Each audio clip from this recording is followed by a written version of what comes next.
This episode is provided by Thomas Allgaier and Frinnis, based on the most relevant LinkedIn posts about field marketing in Calendar's weeks 38 and 39. Frinnis is a B2B market research company helping enterprise field marketing teams with precise target list research and database-driven segmentation, as well as event attendee acquisition. Welcome back. Our mission today is, to really sift through the most critical, high-impact conversations happening in field marketing over on LinkedIn right now. Yeah, we're looking strictly at the last couple of weeks, calendar weeks 38 and 39. Exactly. And the overwhelming feeling, field marketing is definitely entering a bit of a pressure cooker era. It absolutely is. You can feel it in the post. There's this massive pullback towards, hard revenue impact. For sure. The core themes jumping out are pretty clear. It's about moving away from those surface-level vanity metrics. Right. Demanding smarter, much more strategic execution. And interestingly, a real emphasis on the enduring power of human connection in B2B. It's that classic paradox, isn't it? Be warm, be human, connect, but prove it all with cold, hard data. How do you square that circle? Exactly. That's what we're diving into today. The top trends, the strategic pivots really dominating the conversation. Okay, so let's start with the money, because that seems to be where a lot of the pressure is coming from.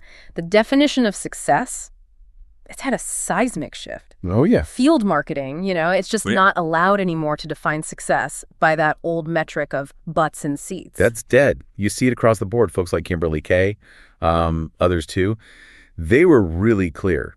Stop reporting on registrations. Stop reporting on booth visits. Right. Start focusing on accounts engaged, deals advanced, and, crucially, revenue impacted.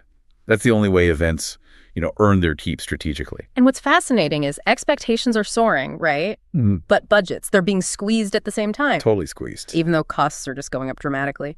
Alexandra Panyukina made a really important point, though. What was that? She said, look, even if the conversion rates aren't always statistically higher than digital, events are still absolutely crucial. For those hard-to-reach accounts. Exactly. Those high-value ones that maybe just won't respond to a cold email. You need that FaceTime. Makes sense. And you mentioned rising costs. Rich Rodriguez pointed out something pretty troubling on the logistics side. Yeah. He said the cost split between, services and the actual fabrication building the booth, it's almost flipped since 2020. Flipped? Wow. Mainly because raw labor fees are up 20%. That's huge. So that means less money for the cool stuff, the creative build. Exactly. More cash is just sinking into, showing up, existing at the show. That budget squeeze, it just forces this ruthless look at where the money's actually going. You have to. If you're hemorrhaging cash on logistics, you can't possibly hit those new ROI targets. No. And Dave C. shared what he called an unpopular opinion. Oh, I saw that one. He basically said 30% of most trade show budgets, pure waste. Pure waste, tied up in hidden fees, things people don't always understand until the bill hits. What kind of fees are we talking about? Well, industry jargon stuff, right? Rigging just the cost to hang anything from the ceiling. Light, signs, whatever. Okay. And drayage, which is basically the non-negotiable fee to get your crate from the loading dock to your little patch of floor space. Non-negotiable. Ouch. Yeah. And for listeners maybe not deep in execution, these costs can be unpredictable and massive. Dave C's point was you have to audit that show services kit early. Treat it like a treasure map, not a black hole. Exactly. Find the savings there. So if you're spending all that cash navigating that logistical minefield, the return better be big. Huge. Rob Johnson was super direct about it. He framed events like a slot machine. Okay. Put $1 in, you should expect at least $10 back. That 10x return, that's the expectation now. 10 times. Wow. That completely changes the game. It's not, was it a nice event anymore? It's, was it a successful business unit? Did it make money? And that demand for hard attribution, it's driving a huge shift in sponsorship too, right? Absolutely fundamental. Sean G. and Kit Hamilton both were hitting this point hard. Sponsors aren't paying for logo exposure anymore. Seeing their name up there, not enough. Not enough. They're buying attribution. They're buying commercial outcomes. They need pipeline metrics they can actually take to their board meetings. Verifiable stuff. Yeah, they need to draw a direct line from their sponsorship spend to actual revenue movement. Okay, so despite all this digital acceleration, Zoom everywhere, the consensus on LinkedIn was really firm. Physical events, especially trade fairs. Still necessary. Really? Even with the costs and the ROI pressure? Yeah. Philip Ferger argued they're essential. And Rami Alkafagi had a great point. Marketers, we're heavily digital, but those traditional touch points, they still build trust. Trust in a way a click just never will. So hybrid often wins, but as Sophie Gehrig said, trust is fundamentally built in person. But the strategy, it has to be absolutely flawless because the logistics, they create these like invisible risks. Invisible risks, I like that. Lisa Gear highlighted the danger of timing. You can prep for weeks, meticulously, right? And then it all fails instantly if your event date accidentally lands on a major holiday or the start of vacation season. Or worse, a competing industry event pulls your audience away. Exactly. And Julia Slaris pointed out that registrations are actually flat for a lot of events. Why that? Competition, partly, but also an audience shift. Especially, he noted, among younger attendees. They consume information differently, expect different things. That competition, it just forces marketers to shift focus completely away from just logistics execution towards the quality of the experience. Ken Sky advocated treating corporate events less like a checklist and more like a 3-act narrative, a rival experiential finale. Needs to tell a story. Make it memorable. Exactly. And Allie Hickox really doubled down on this. She encouraged exploring option C. Option C. Yeah, basically moving away from the standard, predictable corporate event formulas, creating something unique, something human-centered. Okay, speaking of telling a story, Lance Newton drew this really key distinction. Brand broadcasting versus brand storytelling. Yeah, that was good. Explain that. Broadcasting is, the wall of flashing lights, the loud videos, the mass giveaways, just volume. Visual noise. Got it. Storytelling, though, is about meaning, purpose. Like maybe it's a quiet demo area intentionally set up for just 2 people to have a deep dive conversation. Less noise, more signal. Precisely. Gerber B emphasized that too. Intentional booths that prioritize a sharp, clear message over just noise or, mountains of junk giveaways. The most expensive booth doesn't always win. No. The one that actually enables real conversations does. And that need for real conversation, it's driving this measurable shift towards intimacy. Intimacy at big trade shows. Yeah, or maybe instead of big trade shows sometimes. Yeah. Zoe Hartsfield noted a strong trend towards community building and smaller, more localized micro events. And micro events, okay. And this isn't just theory. Michelle Blazer gave a brilliant example. AIR's conference. What did they do? They hand-selected only 200 attendees, deliberately kept it small.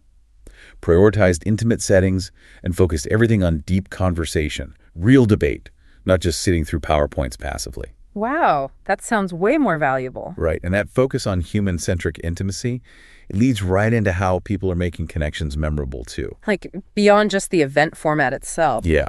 Andrew Coelho offered this practical survival guide for trade shows. Oh yeah, like what? Simple stuff, but important. Comfortable shoes, compression socks, basic self-care so you can actually function and connect. Makes sense. You can't network if your feet are killing you. Exactly. And skipping outdated business cards. Moving to intentional digital capture instead. Smarter. And what about swag? Still matters. It does, but it needs to reflect this strategic pivot away from noise. James Everall shared a fantastic example. Go on. Spec Wright and Formic. Instead of junk pens or stress balls, they gave out actual, insightful literature. Like books. Yeah. Something useful, something that adds value, not just clutter. Think useful, not noise. I like that.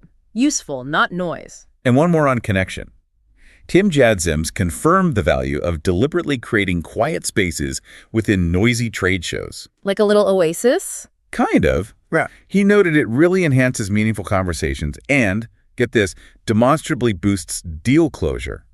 People need a place to actually talk business. Okay, so this level of strategic depth, the focus on experience, the ROI pressure, it all demands incredible organization. Oh, absolutely. Kayla Drake called organization the field marketer's superpower.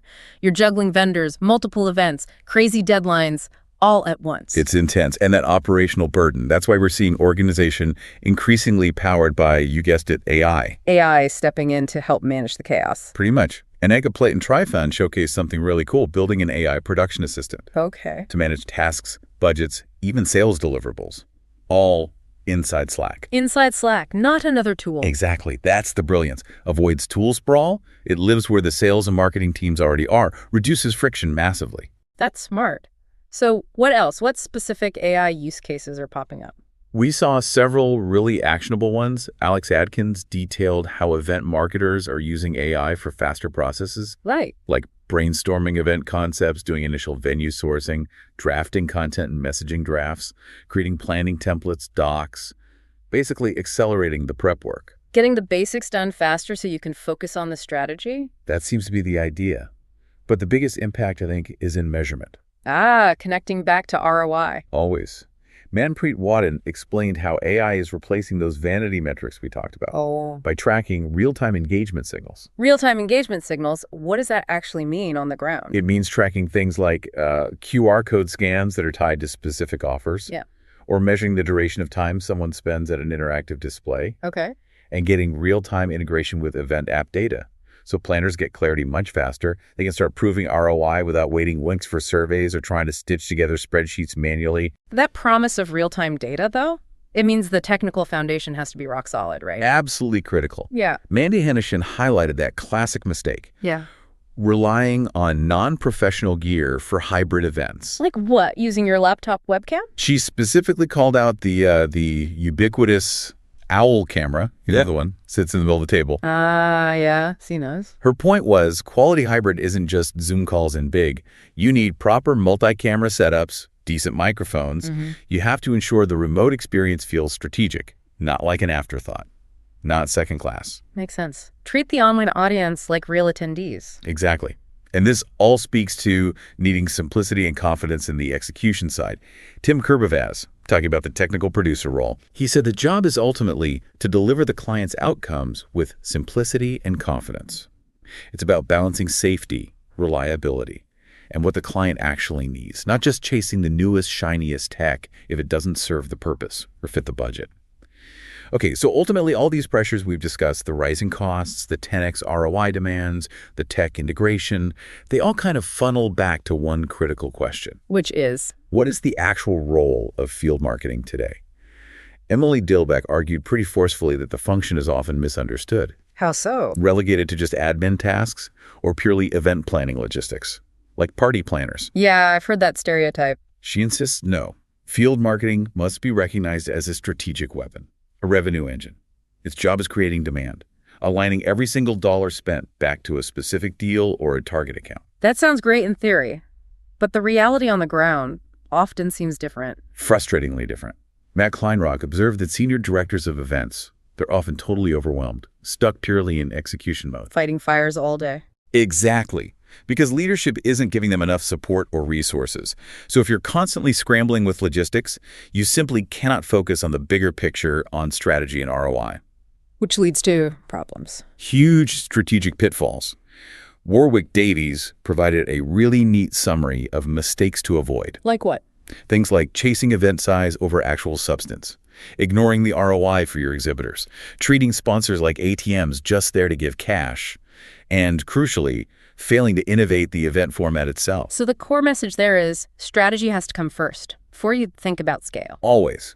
Strategy before scale. And stepping back even further, we need to remember the context, right? Where do events fit? Exactly. Lath Cassis had a great reminder for founders, but it applies to everyone. Trade fairs, they're just one brick. One brick. One brick in the much larger architecture of your go-to-market strategy, your GTM. Okay. The GTM dictates the event strategy, not the other way around. Precisely. The GTM tells you which accounts matter, which prospects to target. If you just start planning an event without that foundation, you've already lost the strategic high ground. Hashtag outro.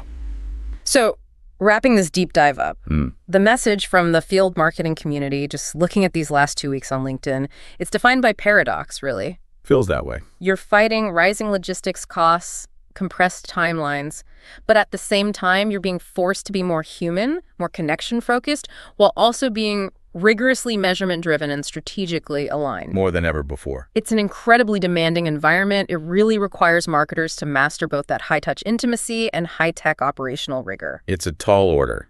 And here's the thought I want to leave you, our listener, with. It connects strategy and revenue directly. Okay. Omar K. noted something stunning. 65% of European health tech VC deals in 2024 started at conferences. Wow. Not online. Started at conferences, not in virtual meetings, not in boardrooms initially. But if the biggest, most critical deals are still being forged in person. Then the real question is? The real question is, whether your go-to-market strategy is truly built around meeting your most critical high-value accounts where they actually are, which is often in person, or are you relying too heavily on digital channels alone to build the kind of deep trust needed to close those massive game-changing deals? Something to think about. If you enjoyed this episode, new episodes drop every 2 weeks. Also, check out our other editions on account-based marketing, go-to-market, channel marketing, MarTech, social selling, and AI in B2B marketing. Thank you for diving deep with us. We'll see you next time.